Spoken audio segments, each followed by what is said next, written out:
Hey, everybody. Welcome to the fifth episode of the No BS SMP podcast.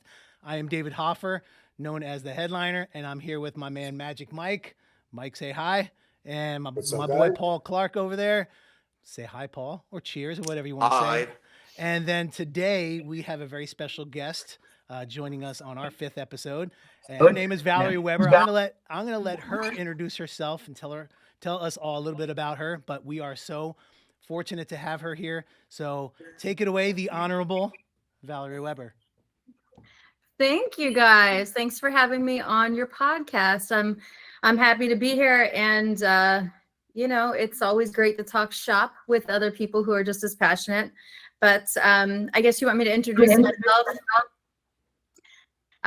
So I'm Valerie Weber. Married to Ian Krueger, so technically it's Weber-Krueger, and he's also an SMP artist.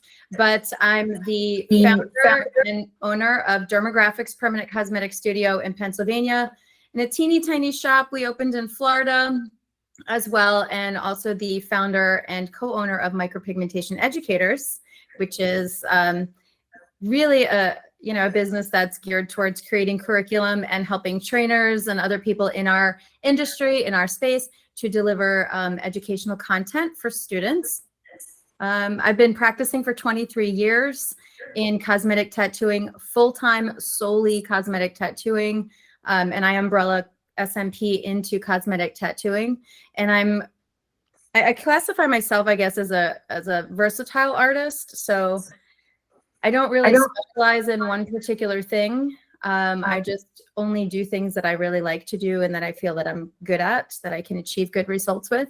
I typically tend to stick with more challenging clients, people that have corrective work or, scar formations and things that I feel, I don't know, I just like to put my heart and soul into those people. So that's, kind of the 23 years at a glance. Yeah, that's awesome. Well, thanks for that. I think this is why we wanted to have you on, because I think this is kind of a look back when we were all in New York. We were up on stage talking about how we think that there's an issue with the training, and that's just why the industry is kind of going downhill. There's a lot of bad results, and you jumped up and you had a really, really good program that really sparked our interest, and it's against the grain. It's teaching trainers how to be trainers and making a standardized way of doing it, which this is why we wanted to have you on. All of us agreed, like, you're going to talk right from the heart and maybe talking a little bit of shit, which is awesome, but that's what we need to do. So thanks again. No, I appreciate it.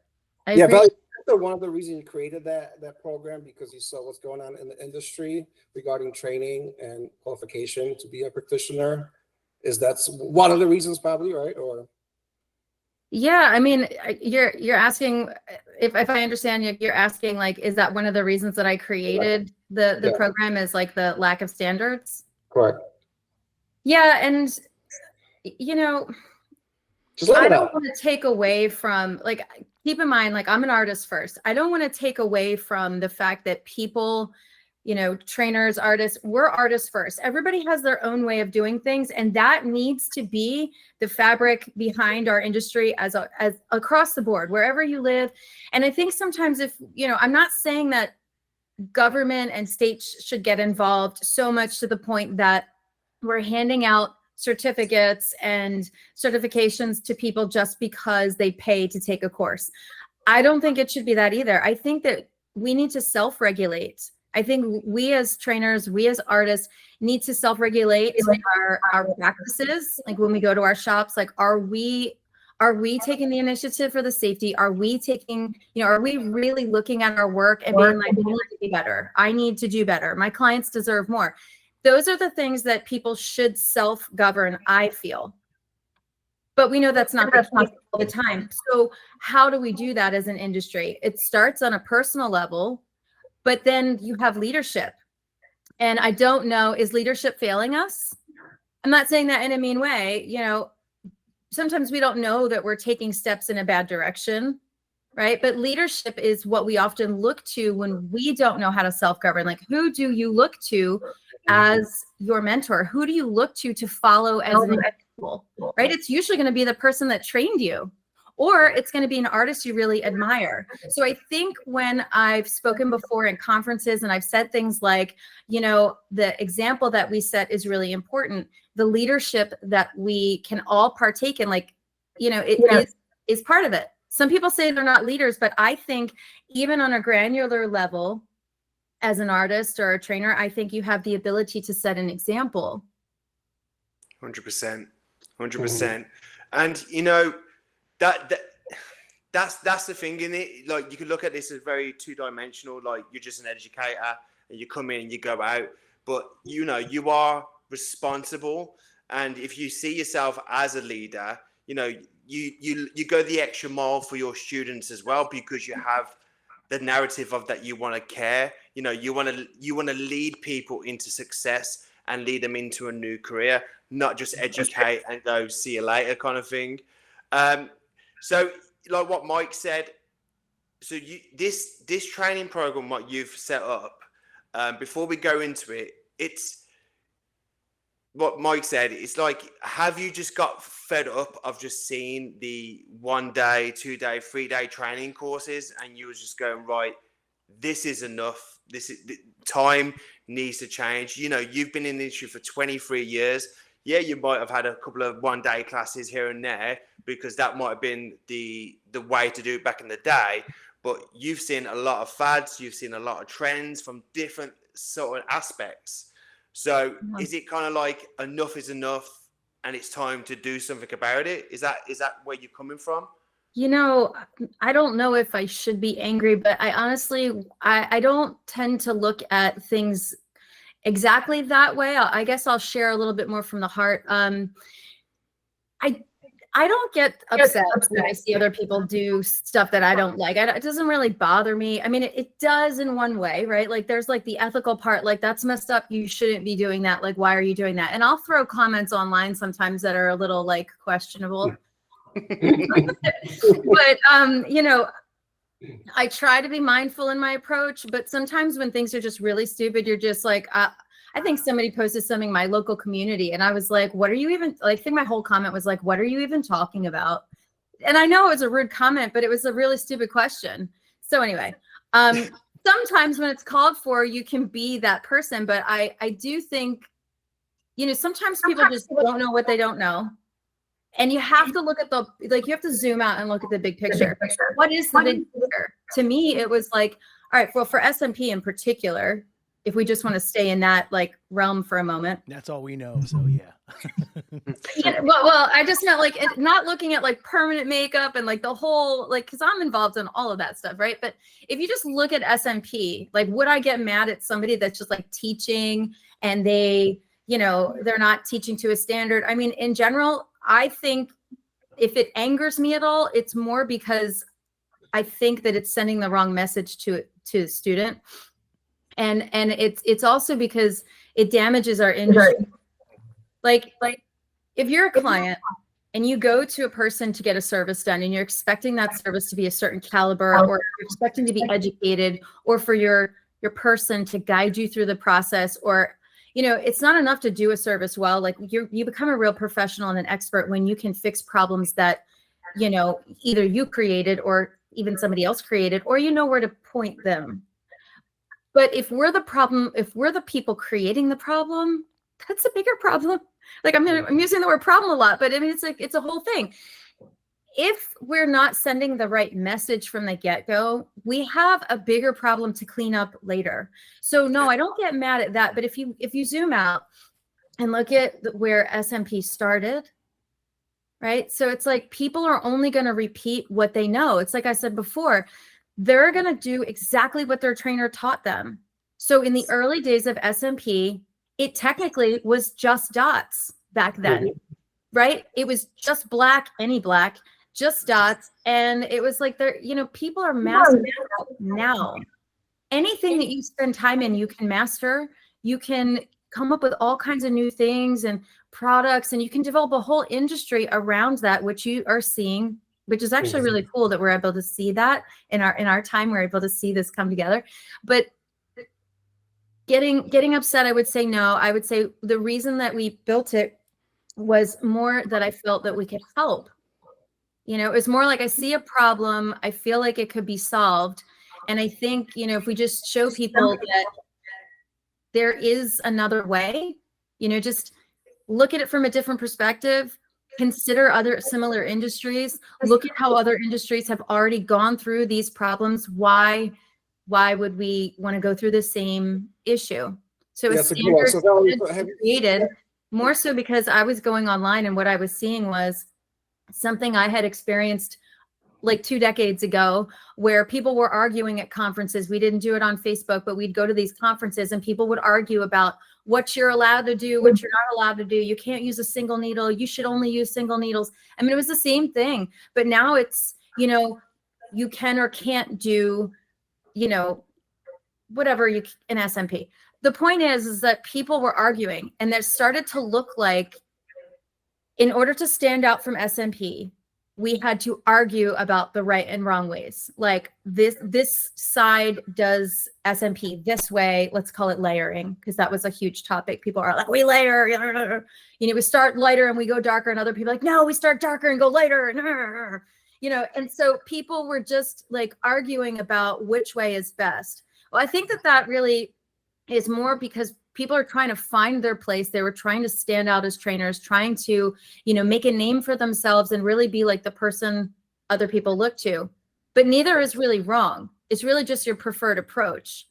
And if you're an artist and you're really looking at your canvas, there may be some clients that you need to do both. You may need to do that depending on who your client is. You may need to start lighter and go darker for some people, and go darker and go lighter for some. You may need to layer on some of those damn clients. In fact, you may even want a blue undertone for some of your clients. Because I had a guy who has...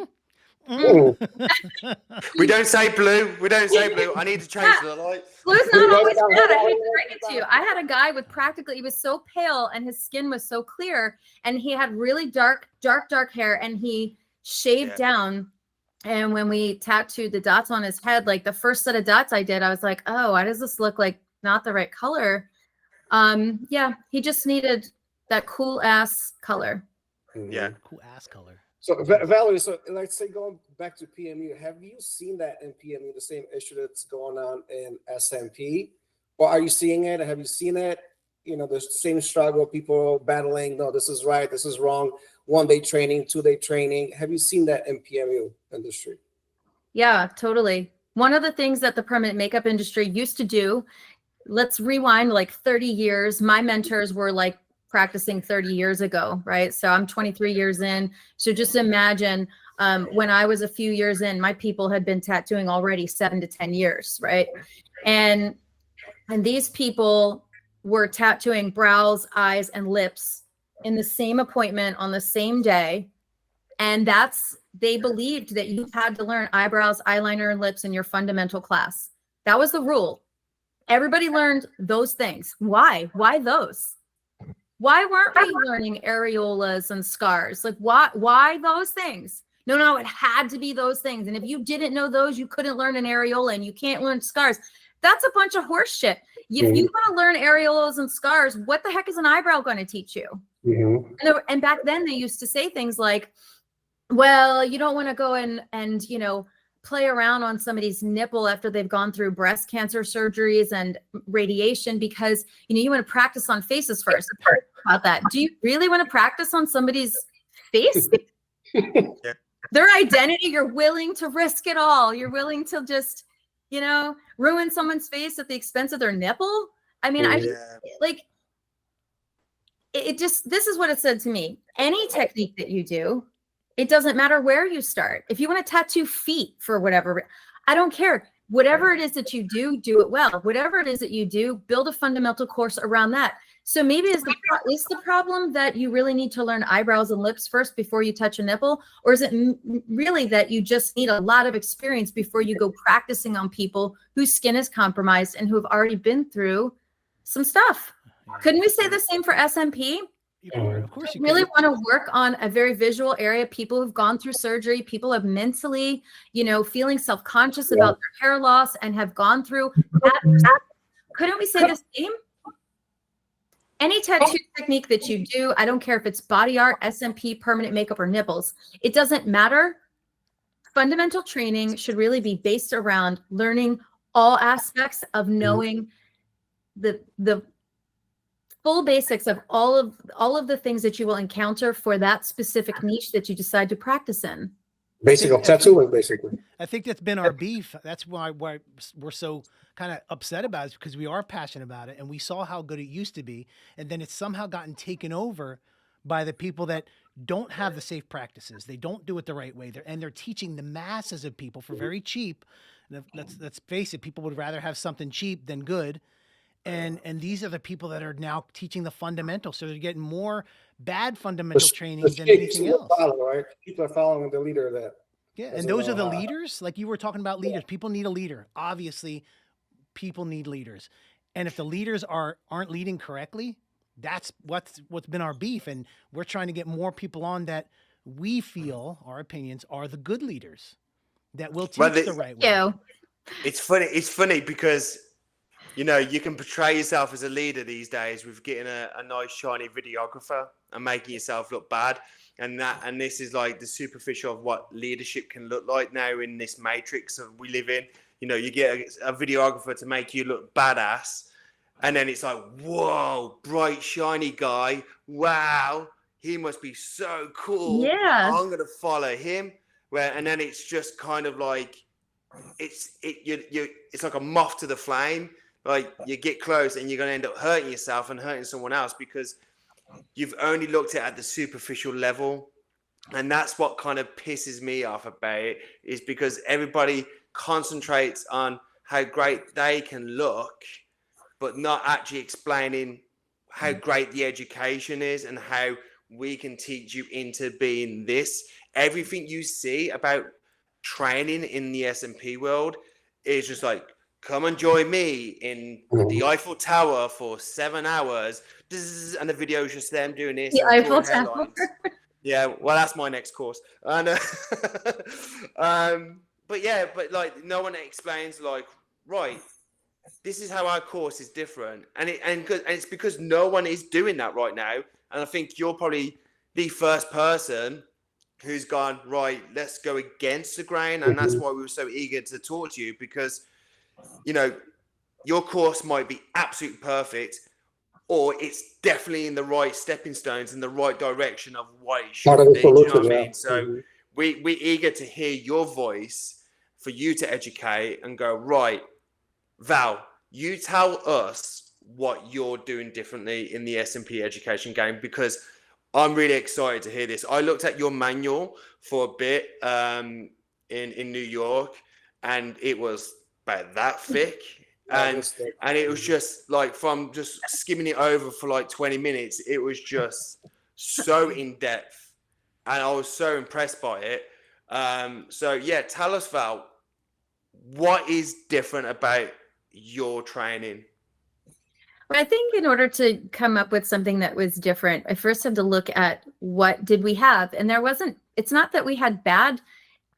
It's not that there was bad elements to the training that's out there. It's more of what it's lacking, right? So, you know, people can have really good artistry and they can have really good passion, and they may even be really good mentors. Like they might really connect well with people, and they're really good at possibly delivering the content to their student. And those are all very big qualities that we need in training courses.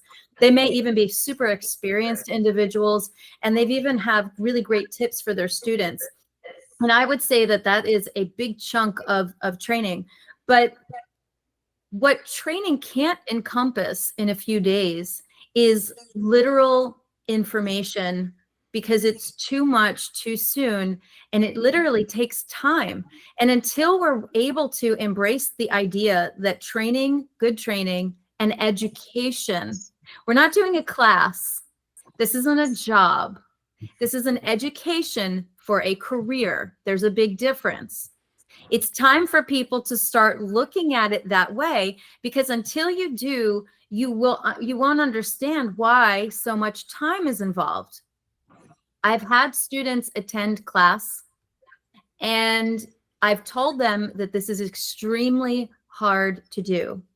Do you know how difficult it is to sell a course while also telling the student that, good luck, this is really hard? I don't tell people that tattooing is easy, because I still believe ethically it's my job to gatekeep, not because I'm worried about competition. Please, I could tattoo circles around you. That's not the point. The point is that it's a big responsibility. And I, as your trainer, see a big responsibility to teach you this craft. And if I'm going to be the one that's letting open the gate for you to come in, one, I need to know that your mental capacity is with me. Are you with me? You ready to take this journey together? Because this shit's going to break you. It is. And people are like, oh, it looks so easy. It looks so easy. Okay. All right. Well, spend a few days and let's see what happens. I have people that tap out sometimes because they're just like, whoa, this is crazy. And I'm like, okay, is it? Or is it that you just didn't listen when I told you it was hard, or you didn't have the mental capacity? It's not that you don't have the physical ability to do it, right? Because we pre-screen our students. We make sure that they have the physical capability. Like, can you sit, stand for long periods of time? Like, do you have arthritic conditions? Like, we have a questionnaire, by the way. I think it's a really good idea if you qualify your students before they come to your class, but it's not super extensive. Like, I don't have people do like drawing samples like I used to many years ago for cosmetic tattooing. But when it comes to taking on a student, like, who are we enrolling in the class, first of all?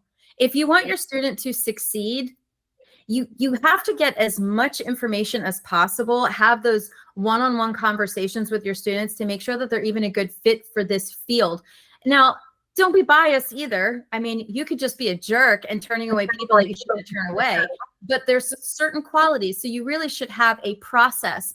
Think about what that process is and put it into part of your potential enrollment. And that really should be kind of like how you screen people for your classes. That's one thing that we do and encourage our trainers to do as well. That's cool. When it comes to the actual training course, it's physically longer, right? So it could be 3 to 6 months. And I say 3 to 6, and could it be longer? Sure, anything could be longer. I mean, if you wanted to have a 2-year long course, that could probably be a really great course. But, you know, then there's reality. You know, I don't think we're ready for a, oh, what do you call that? Like what doctors do? What do they call that? Like not an internship. Apprenticeship. We call it apprenticeship, but you know, it's not that. It's not that. Like, we don't have that ability yet, because think about it. Paul, you're a father, you've got a job, right? Let's just say you were leaving SMP to go work in another line of another career, right? And they were like, yeah, it's going to be 2 years of you coming in 5 days a week. And right, like, you don't have time for this. And it's not that we should ignore that. Like, if you wanted to go back to school to be a doctor, do you think Yale gives 2 shits that you have a family? You're going back to school, dude. Like, get it together, get your shit together, pay the fees, right? And you got to get it together. What is this? This is the, now you want to know where I get pissed off? She's warming up. Here it comes. All right, so let's get this. All right, so here's what gets me going. Yeah. All right, why? I just don't understand. Why are we still devaluing this craft in general? I'm not I'm not trying to say that we're doctors or surgeons. I had somebody that was like, yeah, but we're not doing surgery, because I use that as a comparison. I'm like, okay, right. Let me dumb it down then, since you all think we're so dumb. What if you were going to school to be a chef? Right? So not that chefs are stupid, but I mean, there's a lot of techniques you have to learn. Just making a sauce, learning how to saute. I mean, Jesus Lord, there's so many techniques. Do you know there's a technique to everything that we do? There's a technique to how you map. There's a technique in how you wrap your machine. There's a technique involved in how you break down your tray to not cross-contaminate. It's not just one technique of doing dots on a head. There's so many techniques that you have to learn that goes behind every little thing that you do. Even breathing, it's important too when you do treatments. Even what? Your microphone, you're a little far. Yeah, you've got some weird feedback going on, bro. You do treatments, you got to make sure the way you're breathing, so you're not. Yeah, the way you're breathing, even your stance, the way your client's positioned, and everything takes a technique, but you wouldn't tell somebody to go learn how to cook and become a chef in a week, by the way, at a super low price of $24.99. And when you get out, you can start a restaurant. Did you know that you could own a restaurant that you could be making 1.5 million a year? And see, And a Lambo, outside. And you're right. And that's what's been promised in this industry. There's people going, oh, well, we will not only just sacrifice for your schedule, we'll accommodate to your schedule, we'll make it cheap for you, and we'll make it quick, and you'll be done in no time, and then you'll be making six figures. They promise this dream that everybody would love this dream, and it's not possible. But when more and more people do this, it sets a bad standard. If you want to make quick money, I'll keep it real simple and easy for you. Just join OnlyFans. Yeah. So that's what's been the problem with the industry is these dreams that people are sold, and most of those people are going to take it because it's cheap. And you got these leaders. I hate saying that word. You guys know why I hate saying that word. Yeah, but I know. These are the leaders of teaching all this people this stuff. And this is the standards are all coming down. So we need the standards to come up.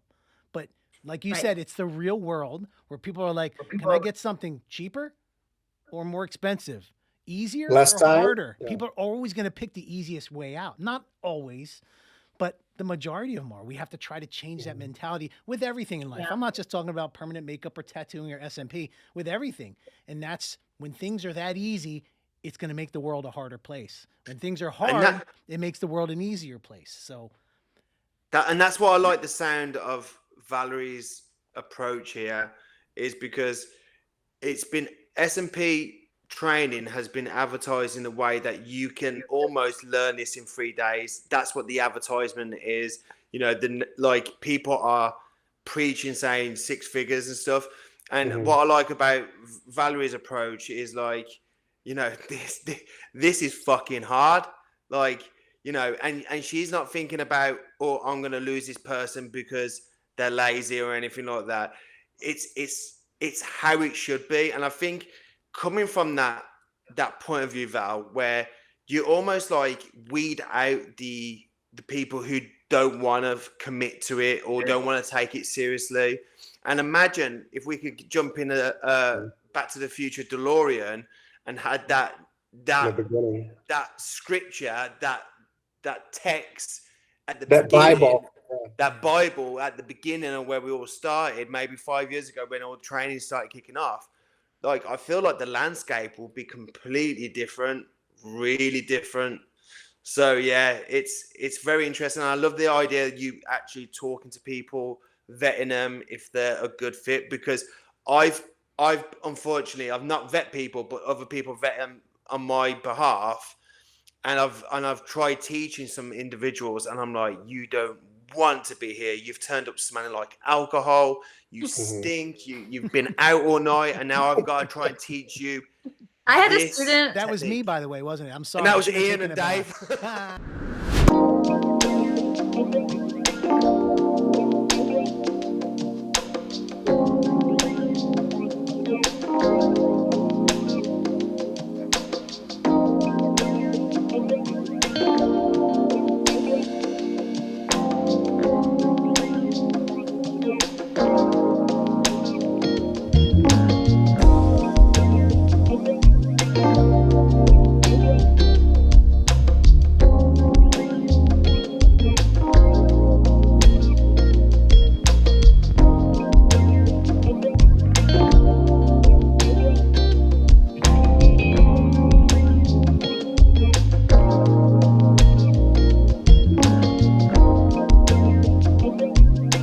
No joke. Got high in my bathroom, was drifting off asleep as she was making coffee. So we have like a coffee maker in the classroom, like a coffee station. So she got up from her chair. I don't know how she like made it over there, but she got up from her chair, and as she was stirring her coffee, her head almost fell into her cup. Yeah, it was so awkward. It was a class of 8 students, including her. And it was on like a theory day, and everybody is like trying to pay attention. The whole class is like looking at her. And I'm trying to focus on delivering my content. So I'm not focusing on her the entire time. But dude, we had to let her go. We had to like pull her aside, and I had to have a witness. And She was denying that she was on drugs. I was like, okay, you know what? Here's how we're going to end this. You come in tomorrow with a drug-free drug test and you can stay. Can I just do a PSA? Can I just do a public service announcement? Don't do heroin. Okay. Yeah. All right, carry on. Yeah. So she was like leaning into her cup, literally. Yeah. So she was doing the heroin lean, all that whole thing. And the nodding off. It was wild. I've had some interesting situations in class. And can I just add as well, it's not just you as the educator who's distracted. The other students are willing to learn, get educated, because when this individual was hungover, everybody kept on saying to them, oh, you're feeling rough, or you're feeling better yet? Mm-hmm. And it was just like, you can see that the focus was on them, on that person who was hungover, rather than doing what they should be doing, like stopping their practical practice and stuff like that. I'm just like, that happened to you too? Yeah, well, yeah, he was hungover, and they're all meant to be practicing like density building, and all they could talk about is like, oh mate, you bet you're feeling awful and all this sort of stuff. And he just kept on doing this, and he was just always pulling focus. And I'm like, you guys spanked your morning right now, because all you've cared about is how hanging this guy feels and stuff like that. And eventually, we said to him, like, look, bro, you can't be here now. You can't. You need to go home, figure out what's going on, and then we'll see if we can get you back another day. But right now, it's just too much to deal with. I think if I can add something to that as well, like you definitely picked up on something. And this is again where I think leadership is important. So one of the things I picked up on was other students in the class were going to get upset because they were there to learn seriously, and they were taking time off of work and away from their families to be there. And some people had traveled, and how irritating it was. And it's not their place technically to tell another student to leave. It's really my place. So if I don't take up my role of being the leader that I need to be, as difficult as it may be, and do the awkward thing of being like, okay, you know what? I need to take you aside and we need to have a little good chit chat and get to the bottom of this.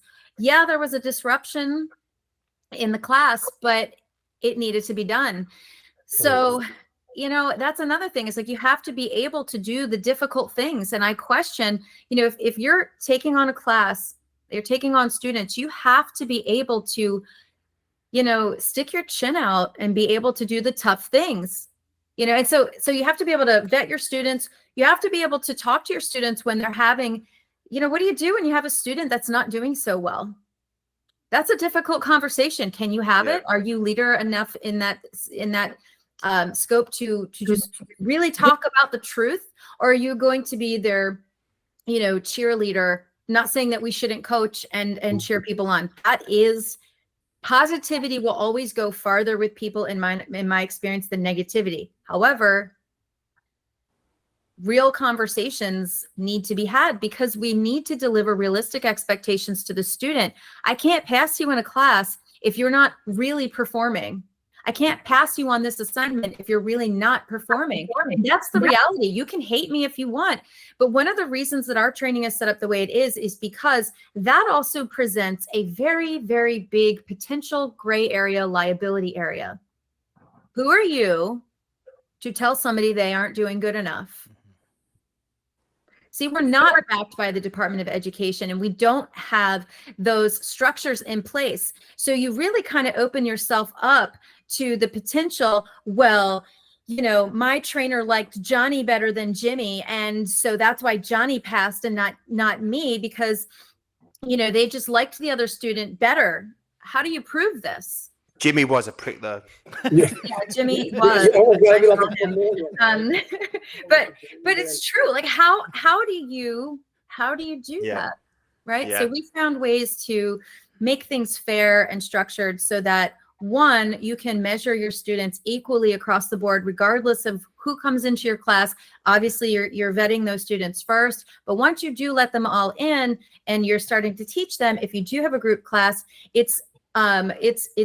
there's metrics in place that allow you to deliver the same equal experience to each student, of course, so long as you don't cross that boundary. You have to know how to create boundaries as well. Are your students texting you at 11 o'clock at night? Do you have a structured system where your students can talk to you about things and it's documented conversation and you can document their assignments and you can provide ample documented feedback on those assignments? Or is everything verbal? Is everything just like, hey, you're my buddy and I can text you and you can, right? Because what happens is when we get into this mentorship place and people start admiring us, they might reach out to us initially on a personal level, like, hey, I've been following your work for years. So awesome. Or you worked on my head and I, thank you so much. You've changed my life. So we get to this period where we start feeling super comfortable and they look up to us. But the moment that changes and now they are your student, it can cross lines where they're starting to feel like your friend and they expect that you're going to hire them after the class is over. And it's, I can contact you anytime I want. And trainers might fall for that because they are like, listen, if I'm going to be all the trainer that you expect me to be, I'm going to be available at your every beck and call. And then your spouse starts getting mad, your staff starts getting mad, your clients, you're starting to feel depleted because you're pouring so much. There's no boundary drawn. What comes in this class? What do you get? What do you not get? Let's define it. This is all we're see, we're just doing these classes that are structureless. And so people don't have a standard. So anything goes. It's like, well, whenever you need me. And how much training? Well, you got the 3 days, but just come in. And it's just all over the place because we're looking at it as an artist. We're not looking at it as a leader, as an educator. Almost acting like a parent. What's that? It's almost acting like a parent.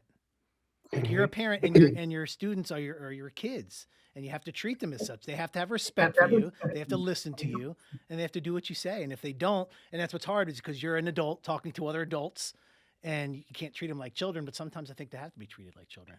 Yeah, I always say you got to be like a chameleon. You got to blend into the situation and know the boundaries, right? How far you can go with individual. Because if it's a client or a student, right, you still got to relate with them, but not going overboard, right? Where they take advantage of you, like you're saying. Someone calling you.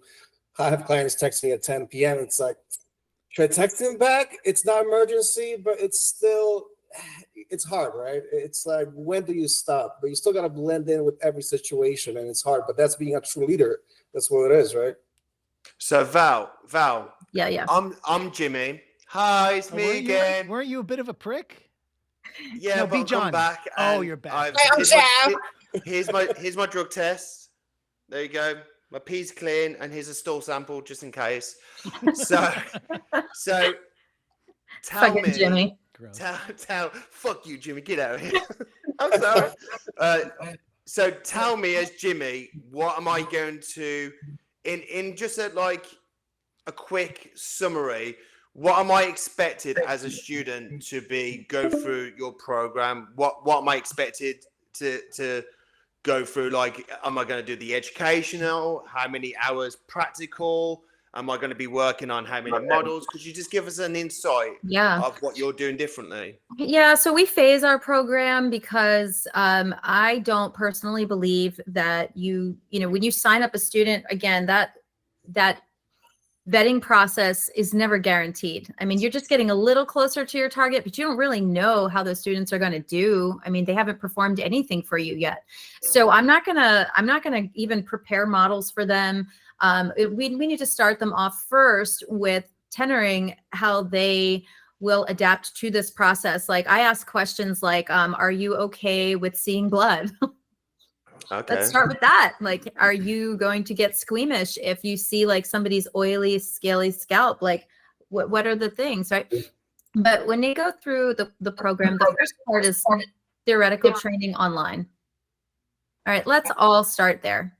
Mm-hmm. And let's get a lot of things out of the way. Like, why are we wasting classroom time when we need you to be getting your hands deep in all the dexterity of tattooing, the hand-eye coordination, the visual aspects, the performance aspects? Why am I going to sit there and talk to you about all these other things? And so most people will say, that's all we do in class. We only do hands-on. It's like, great. So when are they learning the other stuff? So the online and the textbook and all that kind of stuff, that's really important for them to do first, because one, we want our students educated when they come to class. I don't want students that are like, I don't even, what's the sharps container? Where am I? Like that to me is one, a dangerous situation. It's also, people are just taking in so much information that what you're about to teach them, they can't even absorb, because they're just trying to get past why you have gloves on right now. Like, why? Okay, wait a second. Rewind. Why did you change your gloves? You just, I don't understand. They don't even know 8 is like, they can't even figure out steps 1 through 3, and you're already in step 22, and they're like, oh my God, like, what are we doing? They need to understand what this involves. All they know is Instagram, and maybe if you're a cool trainer, you've let them shadow for a day. But that's all they know. They've only gotten the glitz and the glamour. They haven't been in the trenches yet. They need to get there first. They need to mentally know what their day-to-day is going to look like. What is going to be mentally, what do they mentally need to prepare for? Some people don't have capacity. You just got to get through that and realize some people just don't have the mental capacity. And I don't mean stupidity. I'm talking about capacity to deal with clients. Some people just don't have capacity to deal with the type of clients that we might deal with. That's just the surface, guys. Then you have people who are like, you know what, I can deal with clients. I'm a really good people pleaser, but then they may not even be able to hold a machine. I literally had a student. Hang on, let me use my straw for a second. That's a big SMP machine. That is. I had a student who like couldn't. They literally were like trying to figure out, they were like going like this, and they were like this, and I'm like this, and they were like this, and I'm like this different generation. They were like, probably.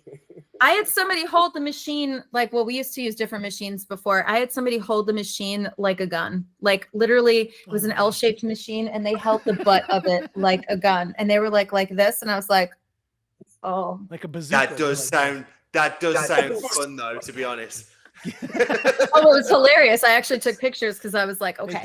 Well, actually, that person happens to be a really great permanent makeup artist today. But it was really funny because, the things that you don't expect that you're going to need to cover in class happen. So getting that out of the way is a really essential step, because what it does is it mentally prepares them. And that's the oh shit moment. Like, oh, you know what? I thought this was going to be like easy, but there's a lot to know. Good. I'm glad you're finally connecting the dots. Good. You ready for next step 2? Step 2 is now we get to the classroom. Now you know how to behave. Now you know what we're going to talk about. You already know the terminology. You've seen some procedures. You know how to act, and you know what I'm going to expect of you. So yeah, get it together, because here we are.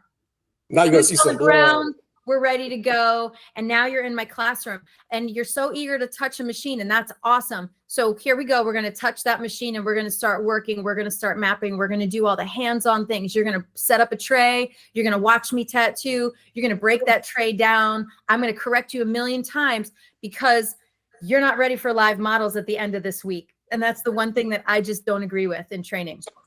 Me personally, I'm not saying that you shouldn't sample a person in the first week. If I'm tattooing and I hand you a needle with no pigment and I go ahead, touch the scalp, you're not doing any damage to my client's skin. There's no pigment loaded in that needle. And I'm just like, all right, you just need to feel the skin. You need to feel a person. You need to know that when you stab that needle in, they're not going to jump. That's what they're afraid of.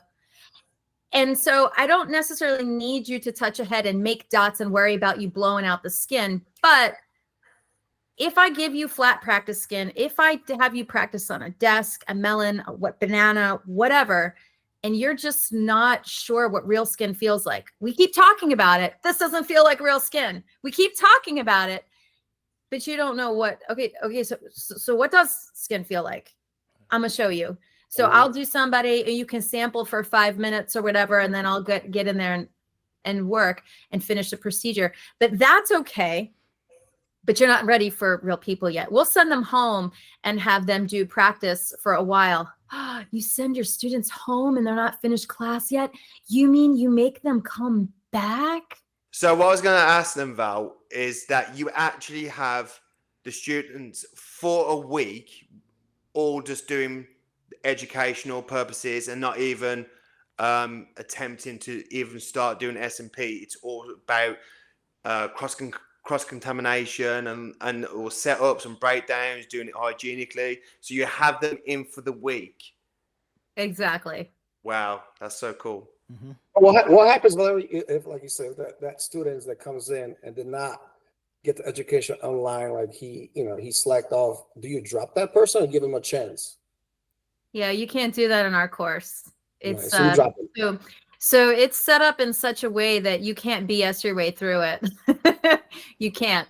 And we did that on purpose though, Mike, because this program may be adopted by some states.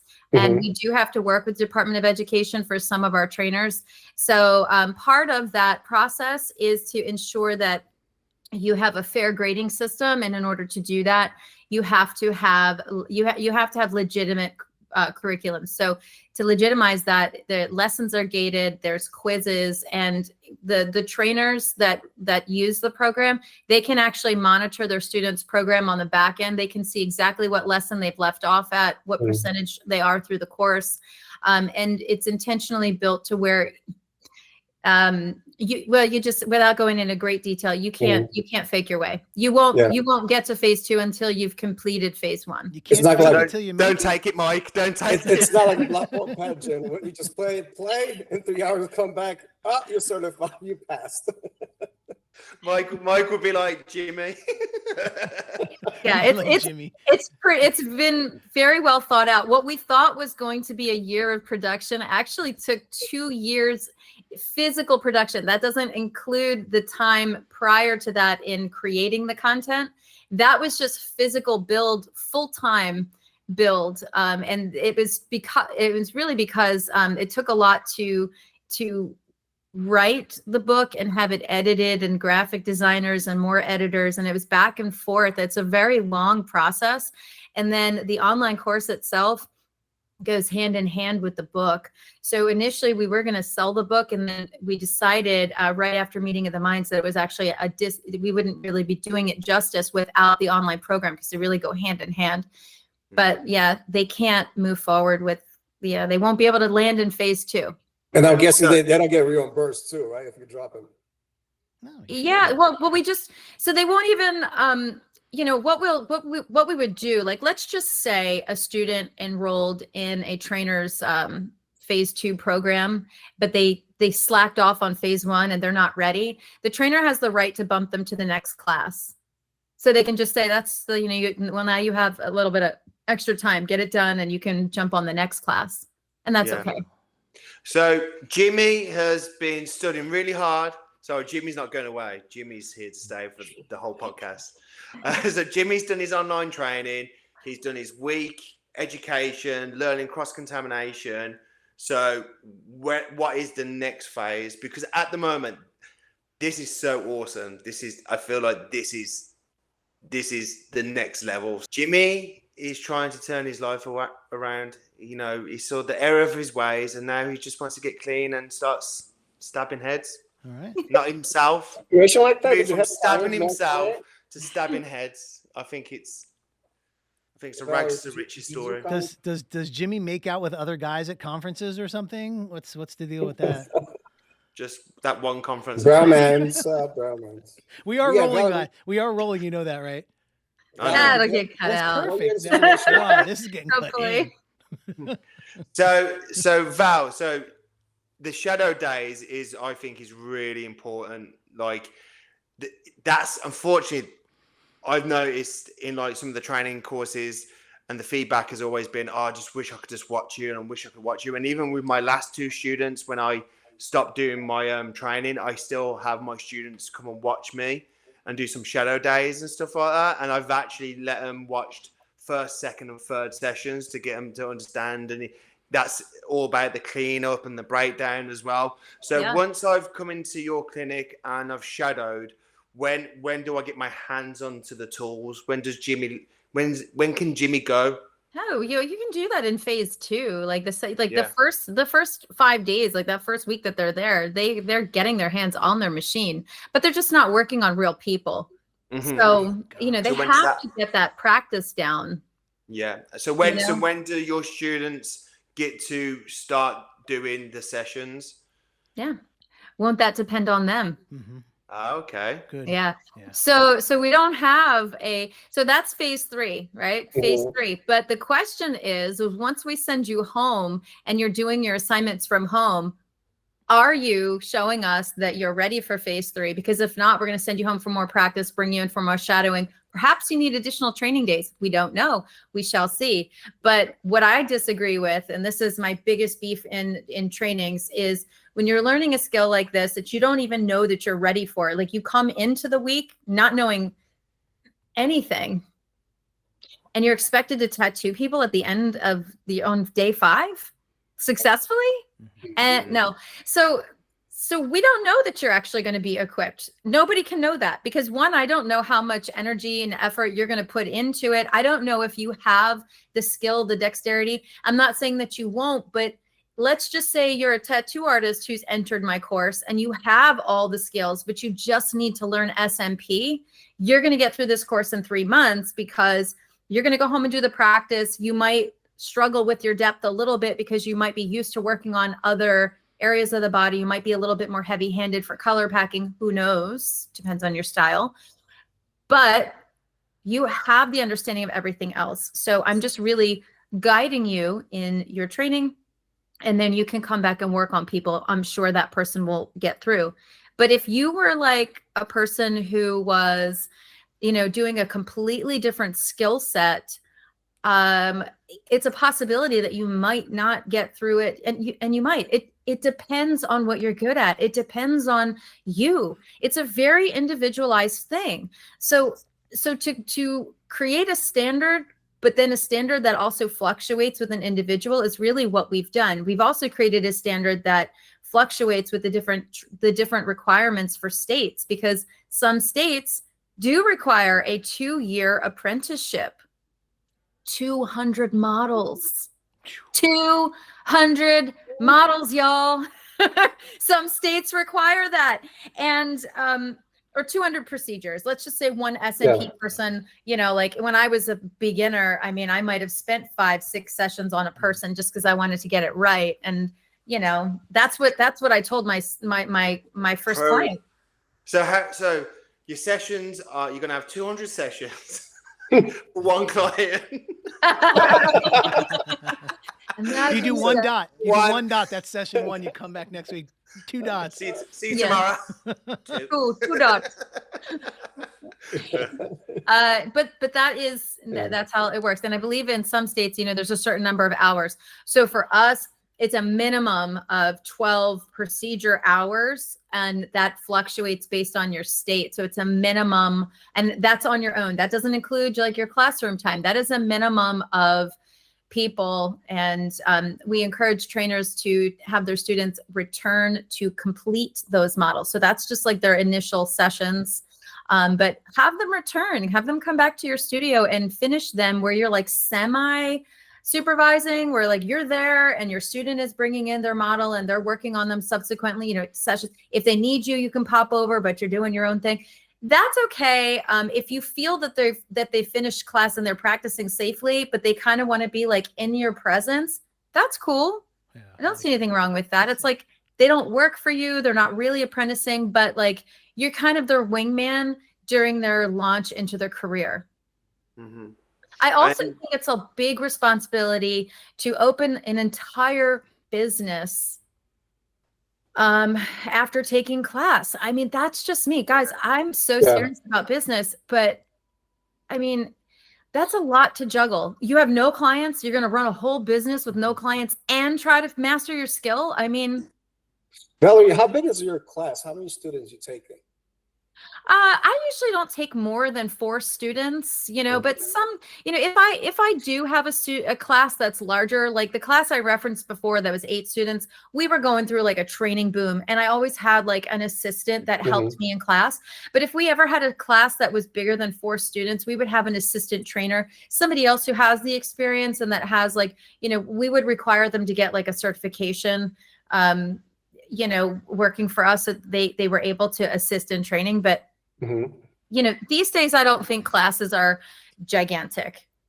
Especially because there's a lot of financial competition, right? Like I think I said this at the last conference that some of us were all at, that maybe not the last one, 2 times ago. SMP classes are the classic $5,000 in 3 days. Yeah. Like, where did that formula come from? Now, if somebody wants to pull out a calculator, if you take $5,000 and you divide it by 24 hours, which is the amount of hours you would normally get in a 3-day class, you'll come up with approximately $120 per hour. So you know what we call that in college, like in postgraduate, like secondary schools? It's called credit hours.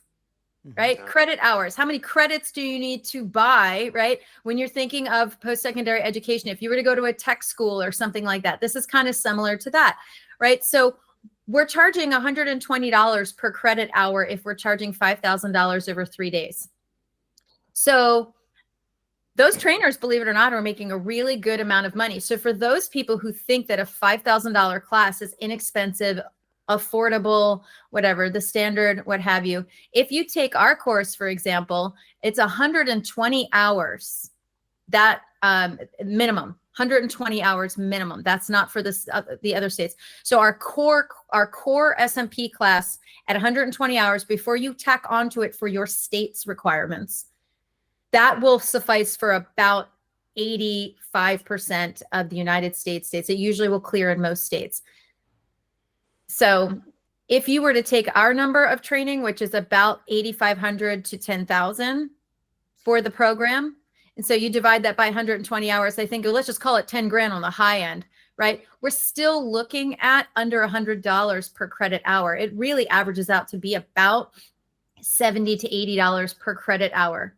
So you're getting a much bigger education. You're getting a lot more mentorship. You're getting a lot more hands-on. You're getting real tools, courses, books, things to actually support you when you're not in class. And you're really spending less per credit hour. The price tag may be much higher, but that's what a quality education is worth. Yeah, you're preparing them for success is what you're doing. And they're ready, They're ready, because if people are doing the same mentality of what you're saying, $5,000 for this many hours, they're not going to be successful because they don't have the education. Jimmy up there, he doesn't have $10,000. He's like, how am I going to afford this? Well, that's not your problem. That's where I was going back to. We shouldn't have to accommodate for someone else. If they can't afford it, sorry, but this isn't for you. Right. And Val, do you have like, once Jimmy's gone through all the course and stuff like that, can students have the opportunity to learn how to hit FUE scars, camouflage FUT scars? Do you have like branches of that, right? Like add-ons, like alopecia? We don't. Micropigmentation educators specializes in fundamental training. Okay. That is what we feel our purpose is. And we don't want to take over the education. Like, that's not our mission. Our mission is to provide the tools for trainers to teach fundamental education that is a standard across the board. That means all of us as artists and trainers speak the same language in terms of facts. We're no longer arguing over how we do things. And it's not Val's opinions, Ian's opinion, or whoever else helped us contribute to this program. It's really just about, like, I'll give you a couple of facts. You know, we have round needles, we have flat needles, we have magnum needles. They all have their classification. There's facts about needles. We teach the facts. If you want to know who is a good candidate, we're basing that off of medical facts. That's like, this is how their skin is. These are the medications that might become problematic.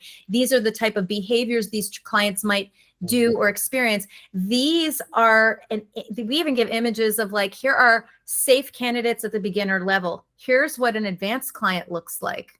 If you have 4 strip scars, and a failed hair transplant, and there's a lot of redness and the scars expanded, and right, the whole back of their head of their 4 strip scars is one giant strip scar with suture marks, and they have a significant amount of stretching on the top. Like, listen, this is not your fundamental beginner level client. You should probably refer that to an SMP artist that you think is capable of doing that.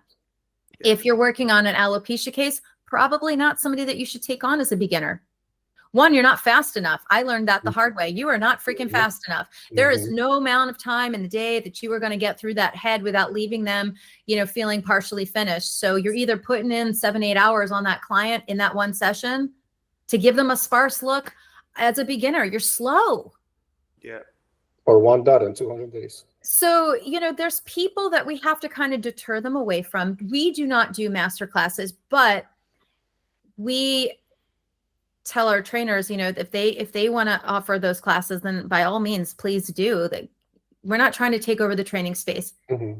There's different levels. Sure. I think this is a step in the right direction for sure. Yeah. I told you guys. I mean, we all knew it, but it's just, this is what we're all about. We're trying to find solutions to these problems that we're all experiencing with either clients coming in from botched treatments, from bad, you know, trainees. Yeah. Best look with SMP is a shaved look. So if you can make your hair shaved as close as possible, the skull shaver will get all the way to skin, and it matches SMP perfect. So you'll look seamless, and it gives just as smooth of a shave as a wet razor, and no cuts, no nicks, no fuss. We highly recommend the skull shaver, and if you click on the link, you can get a 10% discount on a skull shaver. So make sure your SMP and your shaved head look perfect together. Should we ask Valerie about what we discussed before, the browns? And because you explained it to us when we were at the meetings of mine regarding the brown and black, how to mixes, which brown actually stays in, which doesn't, because this is amazing where you explained it to us. Can you, if you remember when we talked about it, can you go over it once again? Because me and David and Paul. Oh, I'm trying to recall exactly. So we were talking about brown and black, right? Correct. And Orange, adding it brown. Yes. Brown and so the way we make brown, is that what you're talking about? Like Yes. how brown is made? Brown stays. Okay. Yeah. And So- it's also like, why are people saying add brown to black, and why are other people saying add orange to black? This sounds like it's going to be a whole nother podcast, don't you think? But that's a start. I'll That's a keep start it short inspiration. because I mean, time-wise, we can't really go into all that. Not only that, I do think that could be a whole other podcast. It But really could, because this you know, it's I going to mean, get spicy. ultimately, you color theory classes are needed for SMP is like the first thing I'll say, because for a long time people said that you don't need that, and I think you do. I mentioned the client earlier, you know, like sometimes you do want a blue undertone. Yeah. I'm sorry, but sometimes you do.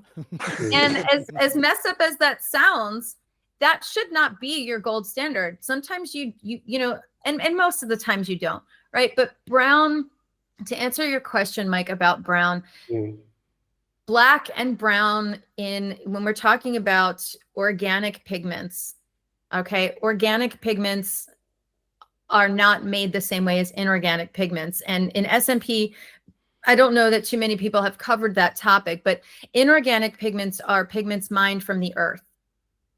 All right. And they go through a chemical process. They still are made in a lab, blah, blah, blah. But their source material that they come from are from the earth. So it would be like mining for iron ore. And that iron ore comes in like 4 main colors. You can have black iron oxide, you can have brown iron oxide, you can have red or yellow iron oxide. Those are the main 4 iron component pigments. And many times those pigments are combined to create browns. But brown, if it was derived from an iron source, brown can be used as a main substance in a pigment. But that would be our inorganic, and some people call them colored pigments. I think in the UK, you might refer to them as colored pigments. So that's where that comes from. But you can also have black that falls in that category.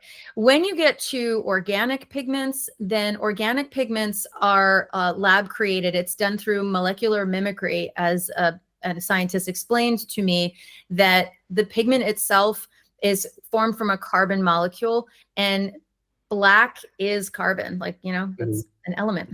But the way black becomes brown is if you add colors to it, like red and yellow. So if you add red and yellow to black, you're going to get some shade of brown. But you also have to factor in what happens when that color fades in time. the color balance of the red and yellow may be weaker. So as those fade out, you might be left with more of the black. But let's just say, have we all seen some of the posts about laser, how the yellow doesn't go away? And the red, right, as well. Okay. Well, yellow and black make green.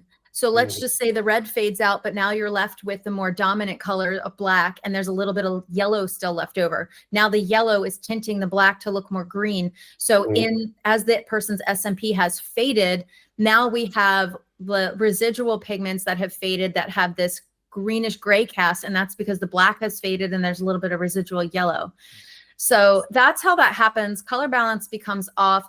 If people are adding orange to their blacks, there are certain shades of orange that just don't make sense. Like pumpkin orange does not neutralize black. It just makes it a lighter shade of gray. But you have to visually mix it in front of you to see what I'm talking about. If I explain it, it may not hit, you know? So I Next can we continue. definitely say right now, you're going to be featured on another episode. It is safe to say, because I feel like there is so many artists out there who are just throwing brown in and saying, oh, this is going to make it less cool, and throwing orange in there to make it less cool. And that seems to be what is delivered to the artist. Throw this in, it won't go blue. Oh, throw this in, it won't go blue. You probably took a 3-day chef class. That's what it was. So I feel like there's one thing that we honestly, that no trainer, no experienced artist can ever tell you. And some people don't want to hear this, but here's something I don't know that anybody really thinks about. I mentioned this a while back. You know, pigment companies, how do you know that the pigment that you're getting is stop, Dave. How do you know that the pigment that you're using is the stable pigment that you think it is? Like, you have to understand that in order to run a company, you source your product most likely from a reliable source, right? Like, let's just say you're a pigment brand and you always get it from said supplier in Texas or whatever. Well, let's say said supplier in Texas is having legal issues with that batch, or they're not able to release it for production. Now you have to go source your material from someplace else. So maybe now you go overseas and you're getting a different product and you're making colors. Haven't you seen people post their pigments? Oh, the same bottle, they look like different colors. Why? The batches can be different because the source material is different. You as an artist though, no matter how much I know, I'm never going to actually know what stability is in that pigment. So with all due respect, when people are like, oh, it's you, it's your fucking technique, it's you, it's your pigment, it's your needles, you know. Thank God you finally fucking one cursed. person God, blames I've been waiting for this. Nobody blames the pigment. No, did you ever notice? I do. Right. So how do you know? And I listen, no shade thrown at pigment companies, but like, everybody's got to run a business. Just realize that actually could be a factor. And, you know, when you have companies in the UK, for example, and some other countries that are banning certain pigment ingredients overall, and those are going to trickle over to the US and then Canada, right? So what ends up happening is we start eliminating reliable pigment sources and ingredients, and we're replacing them with things that we don't really know how they behave. Like fentanyl. So we don't know if we're going to get blues and greens. So I'm gonna ask Val really. I think this should be the last question, because we're going to go off on another tangent. Okay. Yeah. Okay. So Don't be nervous. do you think, Val, from your expertise and just from what you know from pigments, do you believe that the SMP pigments that are on sale right now, do you believe that they are special pigments for the scalp, or do you feel like they are Did you just something ask that? else? I did. Oh my gosh. Good. Sorry. Okay. So what does that mean? Not you. I mean, but like seriously, if I had to ask another company, like, throwing no shade, like, what does that mean? What does a specially formulated pigment for the scalp mean? Like, what did we do to it to make it formulated for scalp? Now, are we saying that, like, okay, we thought about scalp and the skin tissue and what the typical behaviors are in healing, or maybe we've solved a lot of the problems that people tend to experience? Like, let's just say the problem is pigments go blue and green. So we're going to create a pigment that doesn't go blue or green. How do we do that?